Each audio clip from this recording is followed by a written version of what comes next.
बिस्मिल्लाहिर्रहमानिर्रहीम। स्टूडेंट्स अस्सलाम वालेकुम। एक्सरसाइज 4.7 में टॉपिक है नेचर ऑफ रूट्स की नेचर कैसी होगी। देखें, क्वाड्रेटिक फार्मूला जो है वो हमने पढ़ा -b plus minus square root b square minus 4ac/2a। अब इस फार्मूले को अप्लाई करने के बाद हमेशा दो रूट्स आते थे, याद रखें आपने। एक प्लस का रूट होता था, एक माइनस का रूट होता था, ठीक है। और अब रूट्स की नेचर कैसे हैं, रूट्स रैशनल है, रूट्स इरेशनल है, इमेजिनरी कैसे, वो सारा डिपेंड करता है इस स्क्वायर रूट फैक्टर पे कि ये स्क्वायर रूट के जो अंदर वाला फैक्टर है, हम उस 20 के -4ac को कैपिटल डी का नाम देने लगे, मेन सिंपल डिस्क्रिमिनेंट। ओके, अब इस फैक्टर पे डिपेंड करता है कि ये फैक्टर जो है, ये नंबर, ये पॉजिटिव आए, नेगेटिव आए या ज़ीरो आ जाए, तो फिर रूट्स क्या होंगे। हम इसको साथ साथ देखते जाते हैं। देखें, आपने बड़े ध्यान से इस बात को समझना है, क्योंकि हमने इन बातों को याद रख के फिर आगे चलना है। नंबर 1 देखें, आपका डी जो है वो ज़ीरो के इक्वल आ सकता है, ठीक है जी। या फिर सेकेंडली आपका डी जो है वो बड़ा आ सकता है ज़ीरो से, मींस पॉजिटिव आ सकता है। या फिर थर्ड जो है डी, ये जो वैल्यू है डी का आंसर ये आ सकता है नेगेटिव, ज़ीरो से लेस। ओके, ये तीन पॉसिबिलिटीज़ हैं। कोई भी नंबर या तो ज़ीरो के इक्वल होगा, या ज़ीरो से लेस होगा, या ज़ीरो से ग्रेटर होगा। यही तीन पॉसिबिलिटीज़ हैं। अब ज़रा देखें कि अगर ये डी ज़ीरो के इक्वल आ जाए, मींस कि ये सारा नंबर अगर ज़ीरो हो जाए, तो यहाँ पे होगा क्या, -b प्लस माइनस के root (0/2a). So we have -b/2a plus zero, okay, and -b/2a minus zero. देखें, दोनों रूट्स बेसिकली सेम बन जाएंगे ना, इक्वल बन जाएंगे। तो जब आपका ये फैक्टर ज़ीरो हो जाए, डी ज़ीरो हो जाए, तो ये दोनों रूट सेम बच जाते हैं, -b/2a माइनस b/2। तो बेसिकली क्वाड्रेटिक इक्वेशन में रूट्स तो दो आते हैं, तो वो दोनों सेम बन जाएंगे। तो यहाँ पे हम बोलेंगे रूट्स आर सेम कह सकते हैं, या आप इक्वल कह सकते हैं, या फिर आप ये भी कह सकते हैं रिपीटेड हैं, रूट्स रिपीट हो गए। फॉर एग्जांपल मैं इसकी आपको एक एग्जांपल देता हूँ, x-1 का होल स्क्वायर इक्वल टू 0। ये क्वाड्रेटिक इक्वेशन ही है। यहाँ से आप x की जो दो वैल्यूज़ निकालोगे वो दोनों 1 आ जाएंगी, तो रूट्स रिपीटेड हैं, सेम है, ठीक है। ओके, ये इसका फर्स्ट है। सेकेंड इसकी बात देखें ज़रा, कि ये दोनों रूट्स, इन दोनों में आयोटा नहीं है, -b/2a। यही दोनों रूट्स बने, इन दोनों में आयोटा तो है ही नहीं, तो रूट्स रियल हैं, ठीक है जी। तो रियल, और रियल के साथ साथ देखें फ्रैक्शन की फॉर्म में है ना, रियल एंड रैशनल। तो ये हमने ऑब्ज़र्व किया कि अगर इस डी का आंसर ज़ीरो हो जाए, तो यहाँ पे ये ज़ीरो होने के बाद जो बचेगा -b/2, यही दोनों रूट्स होंगे, और ये हैं रैशनल, बटे की फॉर्म में, ओवर की फॉर्म में। ओके, तो डी ज़ीरो के केस में हमेशा हमने कहना है रूट्स होंगे इक्वल, या फिर सेम कह दें या रिपीटेड कह दें। ओके, हम मोस्टली इक्वल बोलेंगे, roots are equal, real and rational. आप अब जस्ट रैशनल भी कह देंगे तो it's okay, because rational numbers हमेशा रियल नंबर तो होते हैं। ओके, तो सेकंड पॉसिबिलिटी की तरफ चलते हैं जी, कि अगर डी पॉजिटिव आ जाए, पॉजिटिव मीन्स कि कोई नंबर पॉजिटिव लेके देखते हैं। अब देखें कि इस केस को हम थोड़ा सा पेंडिंग करते हैं, पहले हम इस केस की तरफ आते हैं। डी नेगेटिव, नेगेटिव का मतलब है कोई नेगेटिव नंबर। अब नेगेटिव नंबर फ़र्ज़ करें कि डी हम ले लेते हैं जी -4 ले लें, कोई ऐसा नेगेटिव नंबर ले लें, या सिंपल हम -1 क्यों ना ले लें, आसान सी बात को हमने समझना है। तो इसका मतलब कि ये जो सारा है ये डी के इक्वल था और डी -1 आ गया, तो ये स्क्वायर रूट के अंदर बनेगा -b plus minus square root -1/2a। So we have -b plus minus iota. तो देखिए ना, -1 का स्क्वायर रूट बन जाता है आयोटा। तो इसका मतलब हो गया कि जब भी ये डी नेगेटिव होगा, तो ये रूट्स जो हैं वो क्या बन जाने हैं, इमेजिनरी। तो नंबर 1 ये रूट्स हो जाएंगे इमेजिनरी। और सेकंड बात देखें, इमेजिनरी होने के साथ साथ दोनों इक्वल नहीं है, मींस कि एक रूट है -b प्लस आयोटा/2a, और दूसरा है -b माइनस आयोटा/2a। तो दोनों डिफरेंट है, मींस इक्वल नहीं है, तो हम यहाँ पे लिखेंगे अनइक्वल। ओके, तो इस केस में हमने कहना है कि अगर डी नेगेटिव आएगा तो इमेजिनरी होंगे और अनइक्वल। तो क्यों ना इक्वल और अनइक्वल की एक शॉर्टकट बात करें कि सिर्फ इस केस में रूट्स इक्वल होंगे, बाकी हर केस में रूट्स ने अनइक्वल ही रहना है। ओके, तो ये इस केस की बात होगी। अब पॉजिटिव के केस में अब रही बात इस केस की, तो इस केस के अंदर भी दो पॉसिबिलिटीज़ हैं कि डी पॉजिटिव पॉजिटिव कैसा नंबर लेना चाह रहे हैं। देखिए मैं आपको एग्जांपल देता हूँ कि मैं अगर पॉजिटिव 5 ले लूँ या फिर पॉजिटिव 6 या 7 या 8 या मैं 9 ले लूँ। दो किस्म के नंबर्स हैं। देखें मैंने जो दो नंबर लिए हैं 5 ये किसी का भी स्केयर नहीं है, लेकिन 9 किसी नंबर का स्केयर तो है। तो मीन्स दो किस्म के नंबर हो सकते हैं इस केस में कि नंबर किसी का स्केयर भी हो सकता है, मीन्स 9 मीन्स 3 स्केयर, या फिर किसी का भी स्केयर नहीं हो सकता। तो हमने दोनों की बात करनी है। ओके, तो इस केस में number 1 D is perfect square, तब क्या होगा, और फिर यहाँ पे D is not perfect square. Okay, दो किस्म के नंबर्स हम ले सकते हैं। आप आसान से नंबर देखें, दो एग्जांपल आपके सामने है कि ऐसा नंबर जो परफेक्ट स्केयर हो सकता है किसी का या नहीं हो सकता। फ़र्ज़ करें मैं डी ले लेता हूँ जी, क्यों ना आसान ले लें, 1 का स्केयर है, ठीक है। तो आसान सी बात को हमने समझना है, तो यहाँ पे ही इस फार्मूले में, इसी फार्मूले में अगर हम इसकी वैल्यू इसकी जगह पे 1 लिख दें तो होगा क्या, minus b plus minus square root 1/2a, so we have minus b plus minus 1/2a, means कि वो जो परफेक्ट स्क्वायर था वो नंबर स्क्वायर रूट से बाहर आ जाएगा। तो हमारे पास बन जाएगा माइनस बी प्लस 1/2a और माइनस बी माइनस 1/2a। तो दो रूट्स जो बनेंगे देखें वो दोनों रैशनल हैं, ओवर की फॉर्म में है, ठीक है जी, और दोनों डिफरेंट हैं।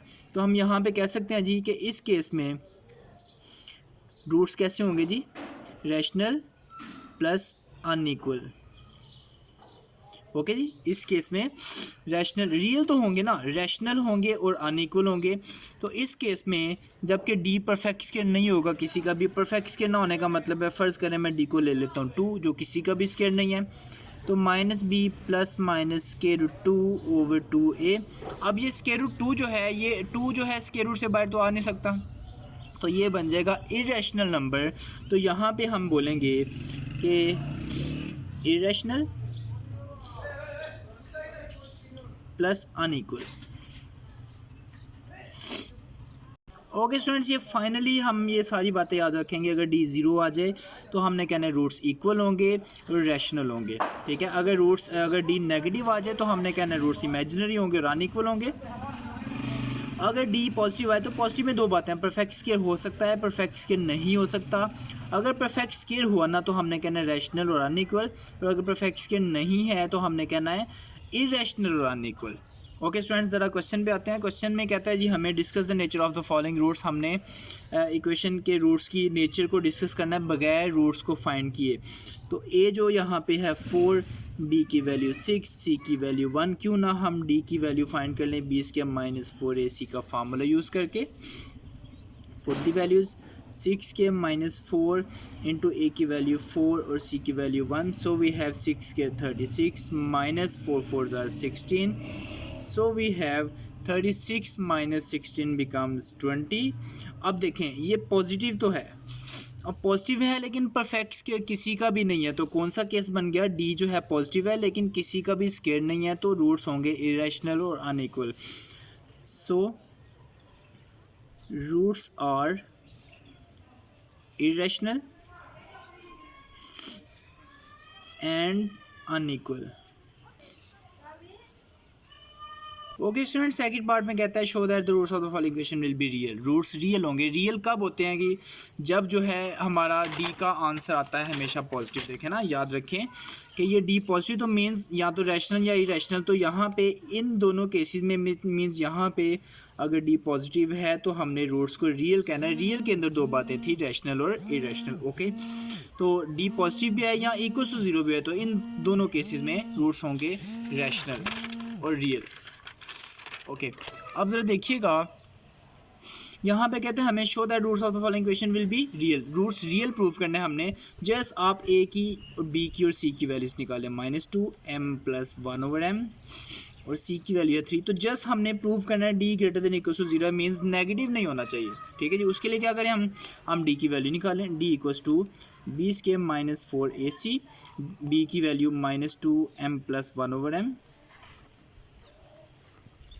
-4, ए की वैल्यू है हमारे पास 1, सी की वैल्यू 3. ओके, इट बिकम्स 2 का स्केयर भी -2 का स्केयर 4 और m plus 1/m whole square -4 3 ज़ा 12. ओके, क्यों ना हम यहाँ से 4 ले लें कॉमन, ये 4 लिया कॉमन तो we have m plus 1/m का होल स्केयर -3 बच जाएगा.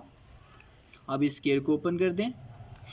So we have m square plus 1/m square plus 2 minus 3. Okay, so 4 into m square plus 1/m square minus 1. Okay students, ज़रा देखिएगा, हमने इसको टोटली पॉजिटिव बनाना है तो अभी तक हमें मतलब श्योरिटी नहीं है कि इसका आंसर पॉजिटिव आएगा. मे बी अगर ये दोनों टर्म्स वैनिश हो जाए तो -1 बच सकता है. इसका मतलब नेगेटिव आने के चांसेस अभी भी हमें लग रहे हैं.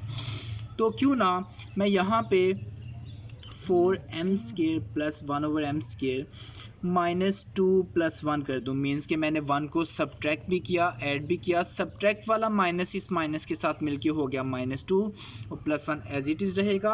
अब ज़रा देखें, ये m square plus 1/m square -2 ये फार्मूला क्लोज हो जाएगा m - 1/m का होल स्केयर. ओके, और लास्ट पे बच जाएगा +1 ये ब्रैकेट के अंदर. अब ज़रा देखें, ये जो ब्रैकेट है ये स्केयर है ना, तो m को जो मर्ज़ी नंबर पुट कर दें हम, अगर यहाँ पे नेगेटिव बन भी गया तो नेगेटिव जो है उसका स्केयर हो जाएगा पॉजिटिव, तो ये ब्रैकेट हमेशा पॉजिटिव आंसर देगी. ये भी पॉजिटिव है, तो अब हम कह सकते हैं कि d है जो positive greater than 0. Okay, so roots are real. तो यही हम लोगों ने प्रूव करना था. Show that roots of the following equation will be rational. Roots rational prove करने हैं. सबसे पहले आप ए बी सी की वैल्यू निकालें. p प्लस क्यू, b की वैल्यू -p, c की value -q, d equals to b square -4ac, b की वैल्यू -p का होल स्केयर -4a की वैल्यू है p प्लस q और c की वैल्यू है -q. So we have p square -4p plus q plus sorry q को -q को multiply कर देना था, यहाँ पे प्लस हो जाएगा q. सो वी हैव, ज़रा इस स्टेप को दोबारा देख लें, p square minus plus 4q into P plus q. अब 4q को अंदर मल्टीप्लाई कर देंगे दोनों के साथ, p square plus 4pq plus 4q square. Okay, अब ये क्यों ना हम 4 को भी लिख दें किस तरह से वाला, p स्केयर प्लस 4pq, इसको हम लिखेंगे प्लस 2q का होल स्केयर. और ज़रा देखें, ये स्केयर क्लोज हो जाएगा, p और 2q का होल स्केयर दरमियान में प्लस. अब ज़रा देखें कि रूट्स हमने प्रूव करने थे रैशनल, और रैशनल हमने आज पढ़ा कि रैशनल कब होते हैं कि जब d आ जाए परफेक्ट स्केयर. तो देखें d जो है वो परफेक्ट स्केयर आ गया. So roots are rational. Okay students, question number 4 में कहता है for what value of m will the roots of the following equation will be equal. m की वैल्यू हमने बेसिकली फाइंड करनी है ना. आप सबसे पहले a b c की वैल्यू फाइंड आउट करें. a की वैल्यू m+1, b की वैल्यू 2 इंटू m+3 और c की वैल्यू है m+8. ओके, और अब डिस्क्रिमिनेंट की वैल्यू फाइंड करें. b square -4ac. ओके, और b स्केयर, b की वैल्यू 2 इंटू m+3 इसका होल स्क्वेयर -4a की वैल्यू m+1 और c की वैल्यू m+8. ओके, और अब इसको जस्ट सिंप्लीफिकेशन हमने इसकी करनी थी. 2 का स्केयर 4 और m+3 का होल स्केयर -4. हम क्यों ना इन दोनों को मल्टीप्लाई कर दें. m square plus 8m plus m plus 8. Okay, और क्यों ना हम ये 4 ले लें कॉमन. ये m+3 का होल स्केयर ओपन कर दें. m square plus 3 square plus 6m, minus को अंदर मल्टीप्लाई कर दें. -m square -8m -m-8. Okay, ज़रा देखिएगा, ये m स्केयर हो गया cancel. 6m -8m -m, it becomes 9 -9m plus 6m. we have -3m और 3 स्केयर बिकम्स 9 और लास्ट पे -8 एज इट इज़ फ़िलहाल d. ओके, तो हमें गिवन इन्फॉर्मेशन ज़रा पहले इसको सिंप्लीफाई कर दें. So we have d equals to 9 - 8 becomes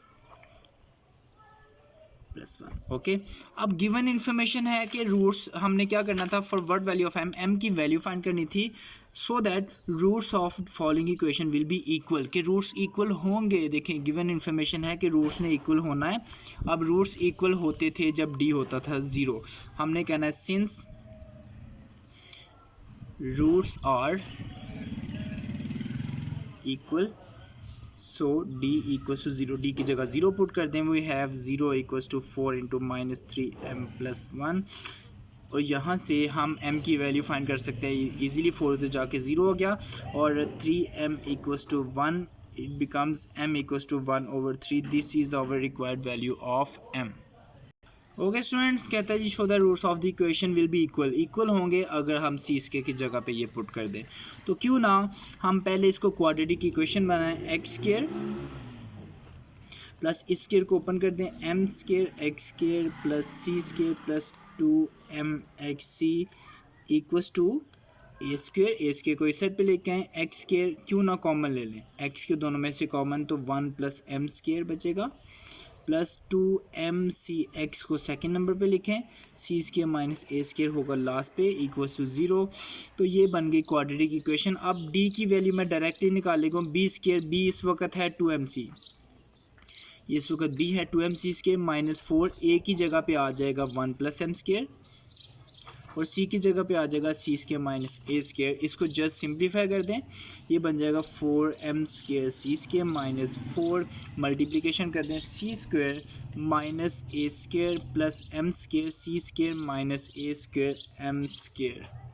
तो क्यों ना 4 ले लें कॉमन, जब 4 कॉमन लेंगे we have m² c square minus c square minus minus plus a square minus m² c square minus minus plus a square m²।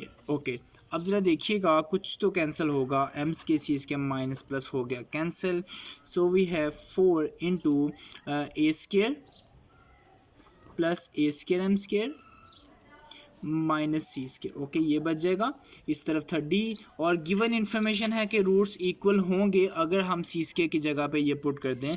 तो क्यों ना हम पुट कर दें सी² की जगह पे a² इंटू 1 + m²।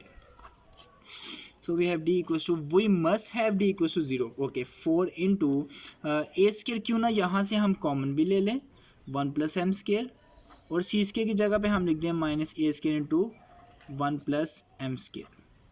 ओके, ज़रा देखिएगा a² 1 + m² minus a² 1 + m², ये हो गया cancel, so we have the value of d equals to 0। तो लास्ट पे क्या बोलेंगे, so roots are equal. Okay students, last question कि आप यहाँ से डी की वैल्यू वीडियो को स्टॉप करके ख़ुद निकाल लें। ओके स्टूडेंट्स, आपने यहाँ से डी की वैल्यू प्रॉपरली सॉल्व करके निकाल लेनी है। तो finally we have this d. अब यहाँ पे कहता है कि डी जो है रूट्स इक्वल होंगे दो सूरतों में, अगर a³ b³ c³ की जगह पे 3abc लिख दें, या फिर b की जगह पे हम लिख दें 0। ओके, तो दोनों सूरतों में जो है वो रूट्स होंगे इक्वल। तो ज़रा देखें, इफ़ b इक्वल्स टू 0, अगर b की जगह पे 0 लिख दें, then d equals to 4 into 0 into all this equals to 0। ज़रा देखें ना कि यहाँ पे b है तो इस 0 की वजह से ये सारा 0 हो जाएगा, तो ये सारा हो गया 0, सो रूट्स आर इक्वल।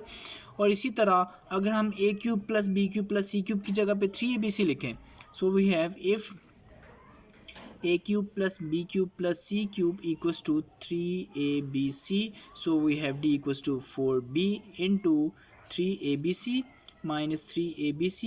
ओके, फिर भी रूट्स 0 हो जाएंगे बिकॉज ये दोनों हो जाएंगे cancel. So in all cases we have roots are equal, hence proved.